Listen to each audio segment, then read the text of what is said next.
6월 28일 고문주 함께 매일 성경 묵상을 시작하도록 하겠습니다. 오늘 함께 나눌 말씀은 사도행전 27장 1절에서 20절까지의 말씀입니다. 제가 읽겠습니다. 우리가 배를 타고 이달리아에 가기로 작정되매 바울과 다른 제수 몇 사람을 아구스도대의 백부장 율리오라는 사람에게 맡기니 아시아 해변 각처로 가려 하는 아드라무떼노 배에 우리가 올라 항해할세 마게도냐의 데살로니가 사람 아리스다고가도 함께 가니라. 이튿날 시돈에 되니 율리오가 바울의 친절히 대하여 친구들에게 가서 대접받기를 허락하더니 또 거기서 우리가 떠나가다가 맞바람을 피하여 구브로 해안을 의지하고 항해하여 길리기아와 밤빌리아 바다를 건너 누기아의 무라시에 이르러 거기서 백부장이 이달리아로 가려 하는 알렉산드리아 배를 만나 우리를 오르게 하니 배가 더디가 여러 날 만에 간신히도 맞은편에 이르러 풍세가 더 허락하지 아니하므로 살몬의 앞을 지나 그레데 해안을 바람막이로 항해하여 간신히 그 연안을 지나 미양이라는 곳에 이르니 라세아 시에 가깝더라. 여러 날이 걸려 금식하는 절기가 이미 지났으므로 항해하기 위태한지라.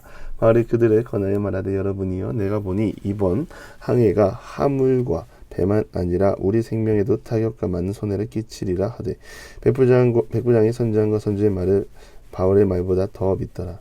그 항구가 겨울에 지내기에 불편함으로 거기서 떠나 아무쪼록 베닉스에 가서 겨울을 지내자 하는 자가 더 많으니 베닉스는 그레데 항구라. 한쪽은 서남을 한쪽은 서북을 향하였더라. 남풍이 순수하게 불매 그들이 뜻을 이룬 줄 알고 닷을 감아 그레데 해변을 끼고 항해하더니 얼마 안 되어 섬 가운데로부터 유라굴로라는 광풍이 크게 일어나니 배가 밀려 바람을 맞추어 갈 수 없어 가는 대로 두고 쫓겨가다가 가우다라는 작은 섬 아래로 지나 간신히 거루를 잡아 끌어 올리고 줄을 가지고 선체를 둘러 감고 스르디스에 걸릴까 두려워하여 연장을 내리고 그냥 쫓겨가더니 우리가 풍랑으로 심히 애쓰다가 이튿날 사공들이 짐을 바다에 풀어버리고 사흘째 되는 날에 배의 기구를 그들의 손으로 내버리니라.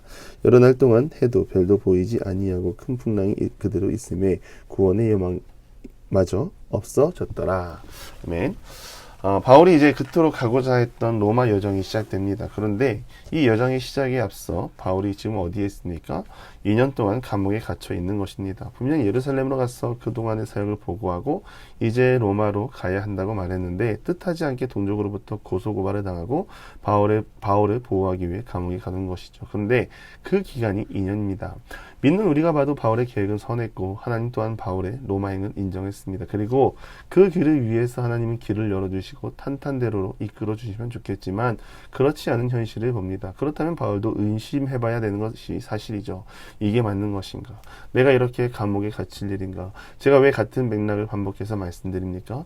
믿음으로 사는 우리가 흔히 착각하는 부분이 있기 때문이죠. 나는 열심을 다해서 하나님을 믿고 사랑하고 따른다고 하는데 내가 생각하는 이상과 현실이 너무 달라서 하나님의 존재가 느껴지지 않기 때문입니다. 그래서 내 안에 일어나는 고난의 문제, 고통의 문제를 두고 늘 하나님과 대면하여 싸우는 우리들의 모습을 볼 수 있죠. 그런데 바울의 삶을 보면 알 수 있듯이 하나님의 계획에는요 실수와 실패가 없습니다. 여러분 믿으십니까? 감옥에서 2년이라는 시간은 바울로서는 이해가 안 되는 시간이지만 그렇다고 바울은 탈출하지 않았습니다. 하나님 뜻에 따라 순종했고 그에게 보내어진 자리에서 늘 그렇듯 하나님을 경외하는 마음으로 받아들였습니다. 그 결과 어떻게 됩니까? 시간이 되어 2년 만에 로마로 호송을 받으며 이송을 받는 것이죠.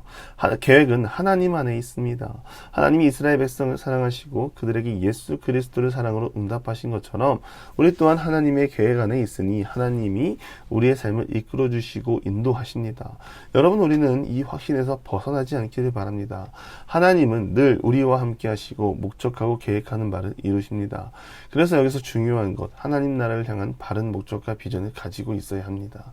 구원의 은혜를 베풀어 주신 것, 당장 오늘 살고 개인의 안위와 만족을 위해서 구원을 베풀어 주신 것이 아니라 우리를 통하여입니다. 우리를 통하여 하나님 나라를 세워가기 위해 하나님은 구원의 은혜를 베풀어 주셨고 십자가 위에서 죽으심으로 우리 모두에게 자유를 누리게 하셨습니다. 바른 믿음, 바른 비전, 바른 신뢰를 갖고 하나님 앞에서 행하시기를 바랍니다. 또한 바울 옆에 있는 믿음의 동역자 누가가 있었습니다. 바울의 로마행을 세세하게 기록된 것은 누가가 바울과 함께 동행하고 있었기 때문이죠. 바울은 힘들 때 혼자의 힘으로 견딘 것이 아니라 믿음의 동역자가 함께하였고 믿음의 기도가 늘 바울이 지원하고 있었습니다. 이것이 동역의 기쁨입니다. 나 혼자서 싸우는 것이 아니라 믿음의 동역자가 옆에서 함께 목적지를 향해 갈 수 있도록 그 믿음의 교제를 이뤄가는 것이죠. 우리도 믿음의 동역자들이 있습니다. 교회 안에 많이 있습니다. 영적인 교제를 이루는 이유는 우리가 하나님의 나라를 향해 함께 나아가야 하기 때문이죠. 또 사람이 전부가 아닙니다. 부활의 주님은 지금 우리와 함께 하시고 우리와 늘 동행하십니다. 사람에게 너무 지나친 기대를 하지 않기 원하고 사망 권세를 이기신 주님이 날마다 우리와 함께 하신다는 놀라운 사실을 늘 기억하고 살아가는 우리 모두가 되기를 간절히 바랍니다. 3절에 보면 율리오가 바울에게 친절을 대합니다. 율리오가 죄인에게 친절을 대할 이유가 뭐가 있을까요? 친절에 대해서는 성경에 기록된 것은 없습니다. 그러나 우리는 예측할 수 있습니다. 바울이 2년 동안 감옥에 있었죠. 그때 폭동을 일으킨 것도 아니고 억울하다고 간수들을 괴롭힌 것도 지키는 자들을 괴롭힌 것도 아니죠. 그 한결같음이 율리오에게 동일하게 나타난다는 것이죠. 바울은 어떻게 그렇게 행동할 수 있습니까? 지금 바울의 삶을 이끄시는 분은 하나님이시라는 것을 알기 때문이죠. 그렇기 때문에 바울은 자신의 연약함으로 괜한 분란을 만들 필요는 없었습니다. 그래서 바울은 하나님에게나 사람에게 순종적인 자세를 취한 것이죠. 이에 율리오는 감동을 받았다는 추정을 합니다. 수많은 죄수들이 이송하는 과정이 쉬웠겠습니까?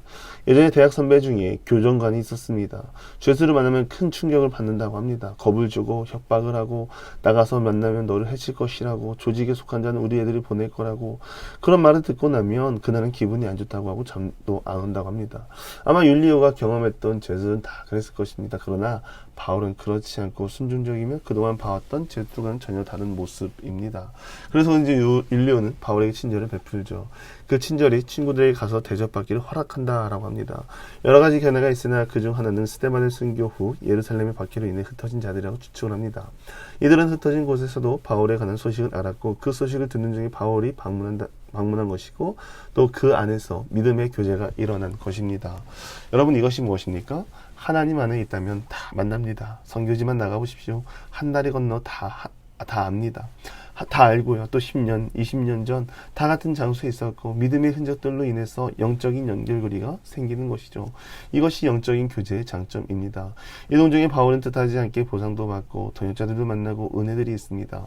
바울이 노력한다고 될 일입니까? 전혀 그렇지 않습니다. 이것은 하나님 안에 있기에 가능한 일입니다. 하나님 안에 있다면 모든 것이 형통합니다. 사랑하는 기도의 영사 여러분, 하나님 안에서 형통하시기를 바랍니다. 바울의 형통함은 무엇입니까? 그의 삶의 주인이 하나님이시고 환난과 고통과 고난과 모든 상황 속에서도 하나님이 그의 삶의 주인이 되시고 이끌어 주신다는 형통함이 있었습니다. 요셉의 형통함에도 마찬가지죠. 우리가 생각하는 탄탄대로가 아니었습니다. 일어나지 말아야 할 일들이 일어났고 이해하지 못한 일들이 일어나고 있습니다. 그럼에도 하나님은 하나님 방법대로 약속을 이끄시고 성취하십니다. 배가 파손되고 캄캄한 어둠을 만나고 구원의 여망이 보이지 않습니다. 사람의 노력으로 풀어 헤쳐나갈 방법이 없어 보입니다. 그런데 결과는 어떻습니까? 하나님은 상황 가운데 역사하시고 결국 바울을 로마 총독 앞에 세우고 변론을 하게 만듭니다. 하나님의 계획이 성취된 것이죠. 이 말은 상황의 믿음이 흔들리지 않기를 바라는 마음에 전하는 말입니다. 하나님은 무슨 일이 있어도 상황 가운데 역사하시고 그 계획을 이루십니다. 그렇다면 우리는 하나님을 끝까지 신뢰하고 믿음으로 나아가시기 바랍니다. 하나님은 선하십니다.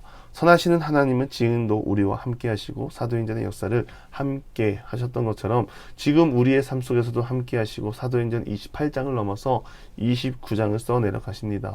끝이 아니라 시작입니다. 우리의 삶과 믿음을 통하여 믿음의 역사를 써내려가고 주님 다시 오시는 그날까지 힘써 나가는 부름받은 하나님의 사람들이 되기를 주님의 이름으로 간절히 축원합니다. 기도하겠습니다.